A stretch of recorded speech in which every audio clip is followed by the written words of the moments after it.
नमस्कार साथियों, महाभारत के युद्ध में दुर्योधन की सेना में अपने रिश्तेदारों गुरुजनों को देखकर जब अर्जुन के पैर कांपने लगे, युद्ध में अपने कुल के नाश का डर अर्जुन को सताने लगा, तब शोक से संतप्त हुआ मन वाला अर्जुन युद्ध भूमि में बालों सहित धनुष को त्याग कर रथ के पिछले भाग में बैठ गया और भगवान से कहने लगा कि हे मधुसूदन, मैं युद्ध नहीं करूंगा।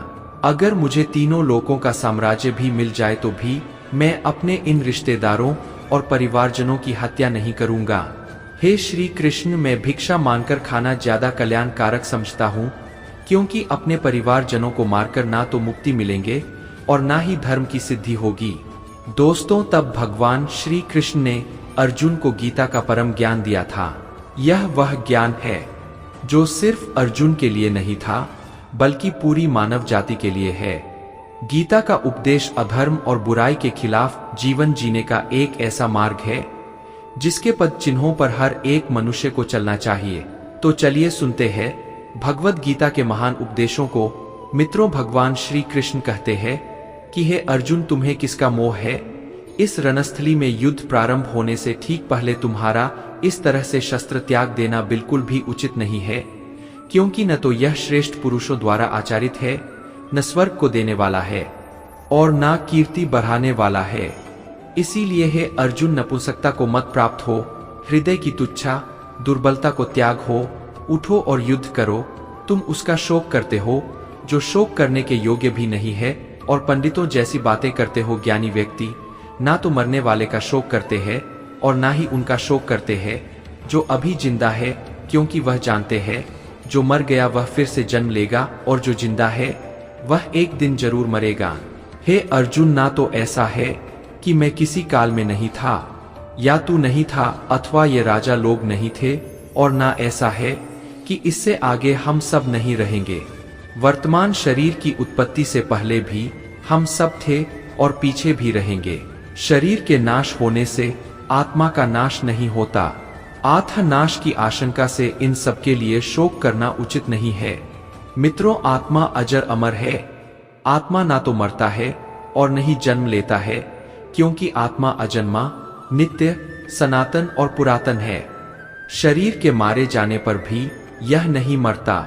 जैसे मनुष्य पुराने वस्त्रों को त्याग कर नए वस्त्र धारण करता है, ठीक उसी प्रकार जीव आत्मा पुराने व्यर्थ शरीर को त्याग कर नए शरीर को धारण करती है। आत्मा को शस्त्र काट नहीं सकते और ना अग्नि से जला सकती है। जल इसे गीला नहीं कर सकता और ना ही वायु इसे सुखा सकती है। परंतु फिर भी अगर तुम इस आत्मा को सदा जन्म लेने वाला और सदा मरने वाला समझता है, तो भी हे महाभाव, तू इस प्रकार का शोक करने के योग्य नहीं है, क्योंकि इस मान्यता के अनुसार जन्मे हुए की मृत्यु निश्चित है और मरे हुए का जन्म लेना भी निश्चित है। हे अर्जुन, अपने धर्म से भागकर तुम भय मत कर, क्योंकि क्षत्रिय के लिए धर्म युक्त योद्धा से बढ़कर दूसरा कोई कल्याणकारी कर्तव्य नहीं है। हे पार्थ, अपने आप प्राप्त हुए और खुले हुए स्वर्ग के द्वार रूपी इस प्रकार के युद्ध को भाग्यवान क्षत्रिय लोग ही पाते हैं। किंतु अगर तुम इस धर्मयुक्त युद्ध को नहीं करेगा तो स्वधर्म और कीर्ति को खोकर पाप को प्राप्त होगा तथा युगों युगों तक तुम्हारे अपाकीर्ति की चर्चा होगी। सम्मानित पुरुष के लिए अपकीर्ति मौत से भी बढ़कर है। या तो तुम युद्ध में मारा जाएगा और स्वर्ग को प्राप्त होगा, या तो संग्राम में जीतकर पृथ्वी का राज्य भोगेगा।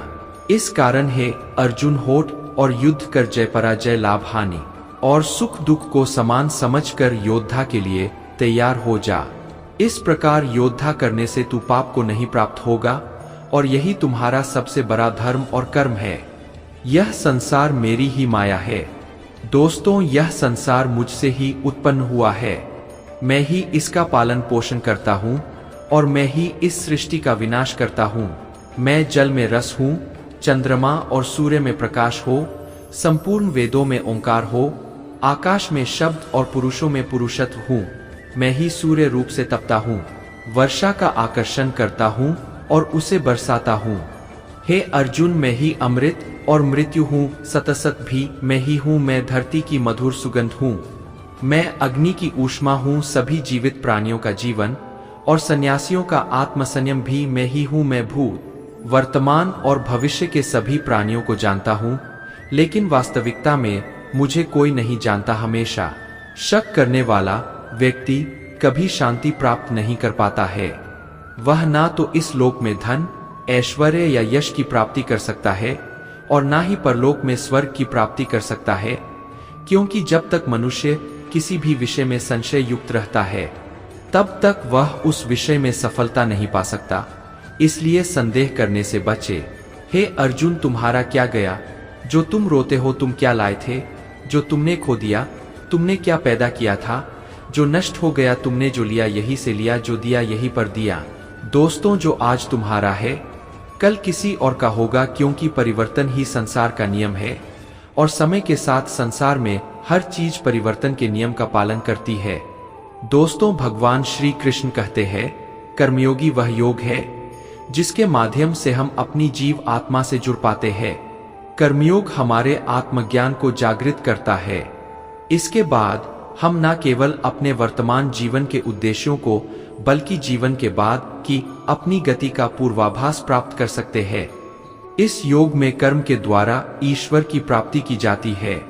श्रीमद् भागवत गीता में कर्मयोग को सर्वश्रेष्ठ माना गया है। गृहस्थ और कर्मठ व्यक्ति के लिए ये योग अधिक उपयुक्त है।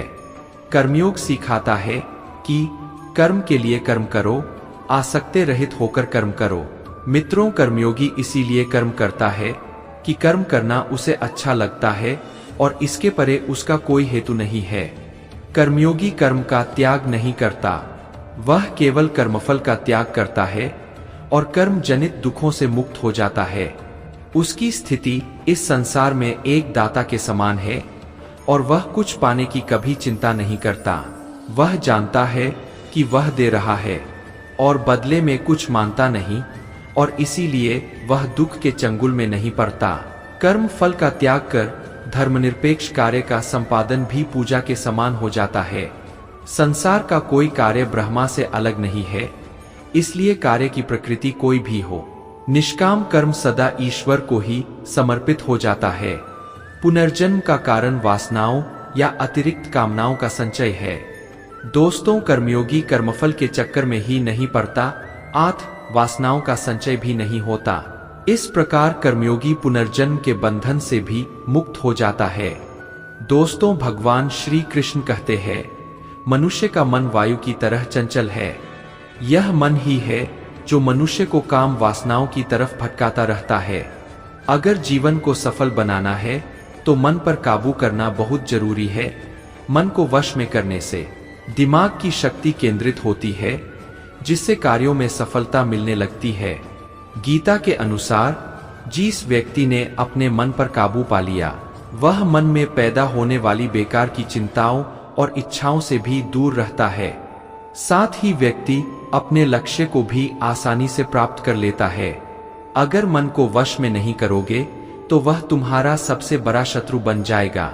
दोस्तों, भगवान श्री कृष्ण कहते हैं, जो मनुष्य सुख और दुख में शांत रहता है, जिसके राग, भय और क्रोध नष्ट हो गए हैं, जो मनुष्य शुभ और अशुभ वस्तु को पाकर ना प्रसन्न होता है और ना द्वेष करता है, जिन्होंने अपनी इंद्रियों को वश में कर लिया है, वह स्थिर बुद्धि मनुष्य मुनि के समान है। मित्रों, ऐसा मनुष्य स्थिर चित्त और इंद्रियों को वश में करके ज्ञान द्वारा परमात्मा को प्राप्त करके हमेशा संतुष्ट रहता है। क्रोध मनुष्य को नरक की ओर ले जाने वाला द्वार है। क्रोध करने से व्यक्ति का मन अशांत हो जाता है और उसकी स्मरण शक्ति भ्रमित हो जाती है। स्मृति में विवर्ण होने से उसकी बुद्धि नष्ट हो जाती है और फिर व्यक्ति का पतन हो जाता है। दोस्तों, भगवान श्री कृष्ण कहते हैं, मनुष्य को क्रोध करने से बचना चाहिए। कितना भी गुस्सा स्वयं को शांत रखने का प्रयास करे। श्री भगवान कहते हैं, जिस प्रकार समुद्र की स्थिति अचल है, भारी से भारी आंधी तूफान आने पर या अनेक नदियों के जल प्रवाह उसमें प्रविष्ट होने पर भी वह अपनी स्थिति से विचलित नहीं होता, मर्यादा का त्याग नहीं करता, उसी प्रकार परमात्मा के स्वरूप में स्थित योगी की स्थिति भी सर्वथा अचल होती है। बड़े से बड़े सांसारिक सुख दुखों का सहयोग वे योग होने पर भी उसकी स्थिति में जरा भी अंतर नहीं पड़ता। वह योगी परमात्मा में नित्य निरंतर अटल और एकर स्थित रहता है।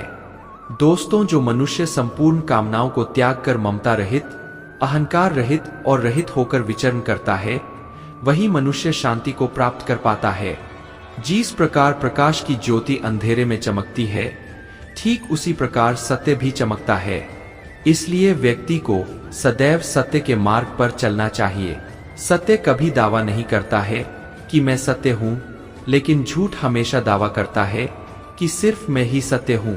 इस संपूर्ण संसार में कोई भी व्यक्ति महान नहीं जन्मा होता है, बल्कि उसके कर्म उसे महान बनाते हैं। सही कर्म वह नहीं है जिसके परिणाम हमेशा सही हो, अपितु सही कर्म वह है जिसका उद्देश्य कभी गलत ना हो। श्रेष्ठ पुरुष जैसा आचरण करता है, अन्य पुरुष भी वैसा ही आचरण करते हैं। वह जो कुछ प्रमाण देता है, समस्त मनुष्य समुदाय उसी के पद चिन्हों पर अपने रास्ते चुनता है।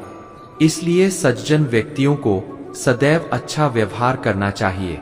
जो मनुष्य ईश्वर में श्रद्धा नहीं रखते, वह अज्ञानी मनुष्य जीवन में कभी भी सुख, शांति और सफलता को प्राप्त नहीं कर पाते। दोस्तों, ऐसे मनुष्य की बुद्धि विपरीत हो जाती है। वे लौकिक और पारलौकिक सब प्रकार के सुख साधनों को विपरीत ही समझने लगते हैं। इसी कारण वे विपरीत आचरणों में प्रवृत्त हो जाते हैं। इसके फलस्वरूप उनका इस लोक में और परलोक में पतन हो जाता है। वे अपनी वर्तमान स्थिति से भी भ्रष्ट हो जाते हैं और मरने के बाद उनको अपने कर्मों का फल भोगने के लिए सूख का कुकर आदि नीच योनियों में जन्म लेना पड़ता है या घोर नरक में पड़कर भयानक यातनाएं भोगनी पड़ती है। दोस्तों, भगवान श्री कृष्ण कहते हैं, जो मनुष्य अपने कर्तव्यों का पालन करते हुए विपरीत परिस्थितियों में भी अपने धर्म के मार्ग पर अडिग रहता है और उसके कारण अगर उसकी मृत्यु भी हो जाती है, तो वह मृत्यु भी उसके लिए परम कल्याणकारक बन जाता है और उस मनुष्य को स्वर्ग की प्राप्ति होती है। हे अर्जुन, मेरे और तुम्हारे बहुत से जन्म हो चुके हैं, उन सबको तू नहीं जानता, किंतु मैं जानता हूं। मैं अजन्मा और अविनाशी हूं। मैं समस्त प्राणियों का ईश्वर होते हुए भी अपनी प्रकृति को अधीन करके अपनी योग माया से प्रकट होता रहता हूं। जब जब इस धरती पर धर्म की हानि और अधर्म की वृद्धि होती है, तब तब अधर्म का विनाश और धर्म की पुनर्स्थापना हेतु मैं अपने एक नए रूप को रचता हूं और लोगों के सम्मुख प्रकट होता रहता हूं। मनुष्य मेरी जिस भी रूप की पूजा करते हैं, मैं भी उनको उनकी भावना के अनुसार उसी रूप में दर्शन देता हूं। मित्रों, मनुष्य जिस भाव से मेरी उपासना करते हैं, मैं उनके उस भाव का ही अनुसरण करता हूं। जो मेरा चिंतन करता है, उसका मैं चिंतन करता हूं। जो मेरे लिए व्याकुल होता है, उसके लिए मैं भी व्याकुल हो जाता हूं। जो मुझे अपना सर्वस्व अर्पण कर देता है, मैं भी उसे अपना सर्वस्व अर्पण कर देता हूं। इस मनुष्य लोक में सांसारिक भोग के लिए लोग इंदिरा आदि देवताओं की उपासना करते हैं, क्योंकि देवताओं का पूजन करने वालों को उनके उपासना का फल तुरंत मिल जाता है। लेकिन मैं ऐसा नहीं करता हूं। मेरे भक्त यदि सहकाम भाव से भी मेरा भजन करते हैं, तो भी मैं उनकी उसी कामना को पूर्ण करता हूं, जिसकी पूर्ति से उनका विषयों से वैराग्य होकर मुझ में प्रेम और विश्वास बढ़ता है।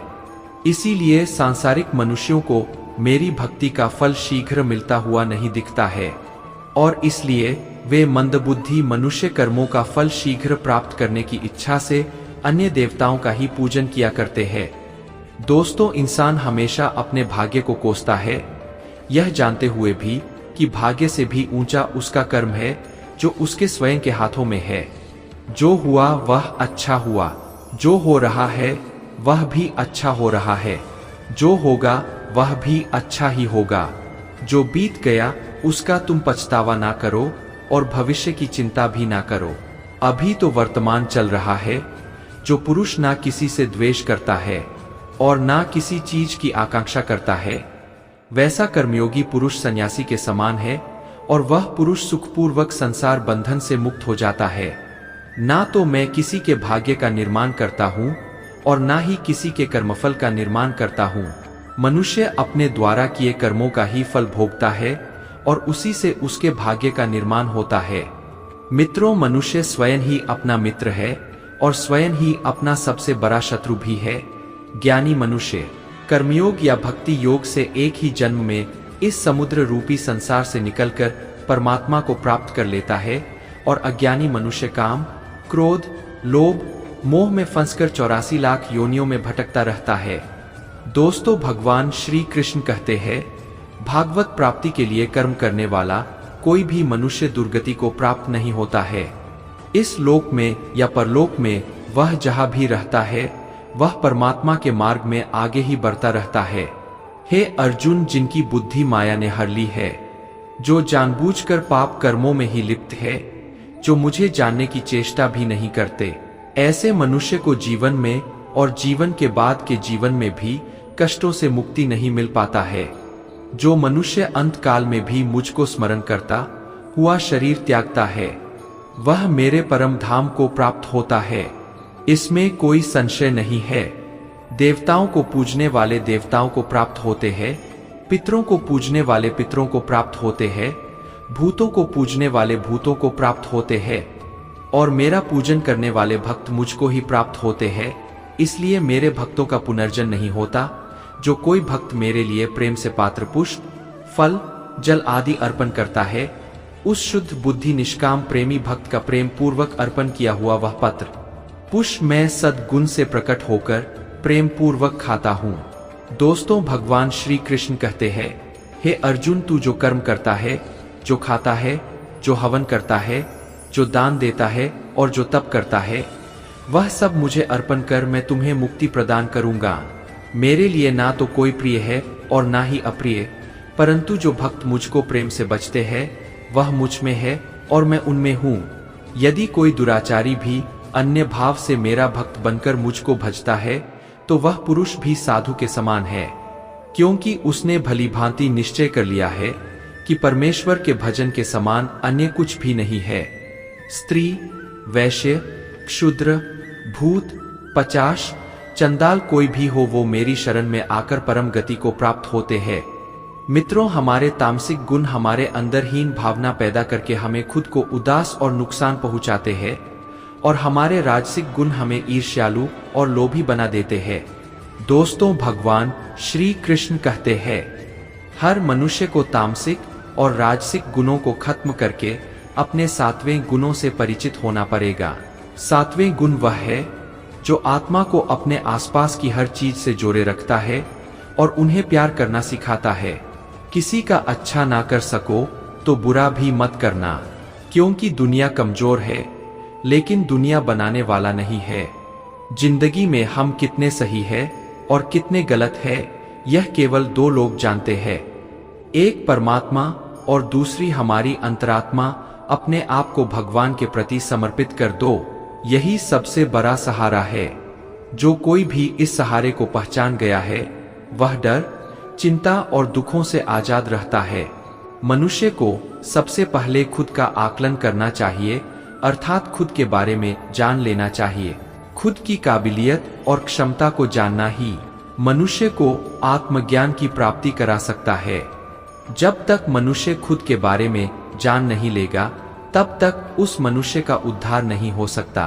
दोस्तों, श्रीमद् भगवद गीता में भगवान श्री कृष्ण कहते हैं कि हर एक मनुष्य को अपने आप पर पूरा भरोसा करना चाहिए, क्योंकि जो लोग खुद पर विश्वास करते हैं वह अवश्य ही सफलता प्राप्त करते हैं। ऐसा भी बताया जाता है कि जो व्यक्ति जैसा विश्वास करता है आखिरकार वैसा ही बन जाता है। सुख और दुख सर्दी और गर्मी के समान है। आज अगर दुख है तो कल सुख भी अवश्य होगा। इसलिए इन दोनों ही परिस्थितियों में मनुष्य को संयम से काम लेना चाहिए। मित्रों, जो मनुष्य अपने सभी काम में मन लगाकर अपना कार्य करते हैं और वह छोटे से छोटे कार्यों में भी खुशी ढूंढ ही लेते हैं, वह लोग निश्चित ही अंत में सफलता प्राप्त करते हैं। वहीं दूसरी तरफ ऐसे मनुष्य भी होते हैं जो अपने काम को बस एक बोझ समझकर बस पूरा कर देना चाहते हैं और अपने किसी भी काम को सही ढंग से नहीं करते हैं, तो ऐसे मनुष्य हमेशा ही अपने जीवन में पीछे रह जाते हैं। जो लोग स्वार्थी प्रवृत्ति के हैं, जो सिर्फ अपना मतलब साधने में लगे रहते हैं, जिन्हें दूसरों की भलाई से कोई मतलब नहीं है, ऐसे लोगों का कभी भला नहीं होता। श्री कृष्ण ने गीता सार में उन लोगों के लिए इस उपदेश के माध्यम से बहुत बड़ी सीख दी है। दोस्तों, आशा करता हूँ इस वीडियो से आपने बहुत कुछ सीखा होगा। अगर आपको यह वीडियो पसंद आया हो तो इसे लाइक करें और अपने परिजनों के साथ शेयर करें। कमेंट में जय श्री राधे कृष्ण लिखना ना भूलें। ऐसे ही और ज्ञानवर्धक वीडियो देखने के लिए हमारे चैनल को सब्सक्राइब करें और घंटी का बटन भी दबाएं। अंत तक इस वीडियो को देखने के लिए आपका धन्यवाद। जय श्री राधे कृष्ण।